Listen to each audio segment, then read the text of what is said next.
নমস্কার বন্ধুরা, তোমরা বলছিলে দিদি ভাই তুমি এত এত টাকা পাচ্ছ, এত এত টাকা পাচ্ছ। এই জন্য পোস্ট অফিসে সকালবেলায় চলে গিয়েছিল টাকা আনতে। টাকাটা দেখিয়ে দাও। এই যে টাকা, আসলে এটা টাকা নয়, আমরা একটা অ্যাকাউন্ট করেছিলাম তো।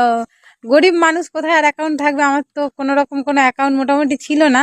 তো এই জন্য স্টেট ব্যাংকে একটা অ্যাকাউন্ট করে আসার পর আর পোস্ট অফিসের মাধ্যমে বোধহয় এটাতে কি আছে তোমাদেরকে আমি দেখাচ্ছি। আর তোমরা জানো আমার ফেসবুক মনিটাইজেশন অন হয়েছে, তাই এই অ্যাকাউন্টটা করে আসা, কারণ ওখানে অ্যাকাউন্ট নম্বর লাগবে। আর আমি এখন এই যে সবে উঠলাম, আর কি চুল টুল আজলাইনি, পাগলি পাগলি হয়ে আছি, কেউ কিছু মনে করবেন না। খাবারও নিয়ে চলে এসছে আমার জন্য, ক্রিম রোল আর চানাচুর খাবো পরে, এখনো ব্রাশও করি।